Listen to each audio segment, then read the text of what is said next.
you will hear the beginning of a lecture about business cultures. Good morning, everyone. Now, whether you're going to university to study business or some other subject, many of you will eventually end up working for a company of some kind.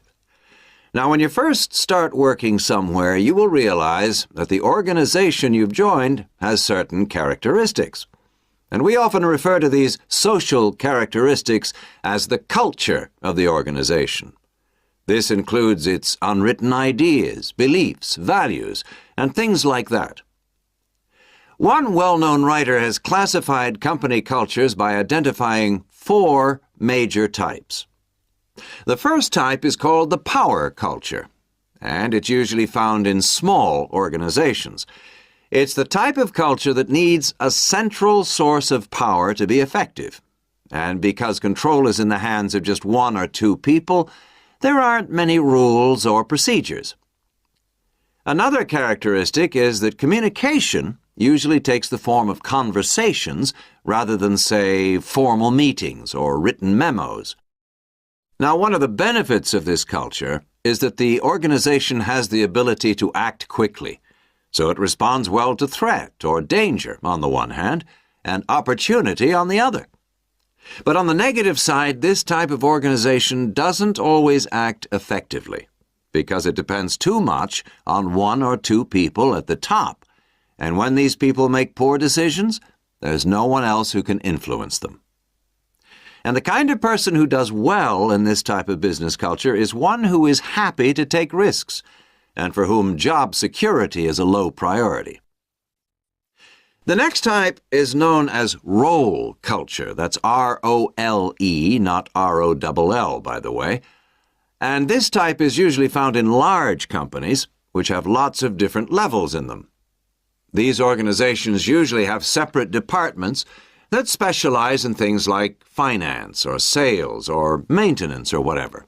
Each one is coordinated at the top by a small group of senior managers, and typically everyone's job is controlled by sets of rules and procedures. For example, there are specific job descriptions, rules for discipline, and so on. What are the benefits of this kind of culture? Well, firstly, because it's found in large organizations, its fixed costs, or overheads as they're known, are low in relation to its output or what it produces. In other words, it can achieve economies of scale. And secondly, it is particularly successful in business markets where technical expertise is important. On the other hand, this culture is often very slow to recognize the need for change, and even slower to react. What kind of person does this type of culture suit? Well, it suits employees who value security and who don't particularly want to have responsibility.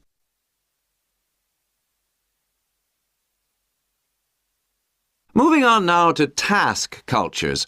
This type is found in organizations that are project-oriented. You usually find it where the market for the company's product is extremely competitive, or where the products themselves have a short lifespan. Usually, top management delegates the projects, the people, and other resources, and once these have been allocated, little day-to-day control is exercised from the top, because this would seem like breaking the rules. Now, one of the major benefits of this culture is that it's flexible, but it does have some major disadvantages too. For instance, it can't produce economies of scale or great depth of expertise. People who like working in groups or teams prefer this type of culture. And finally, the 4th category is called the person culture. This type is quite unusual.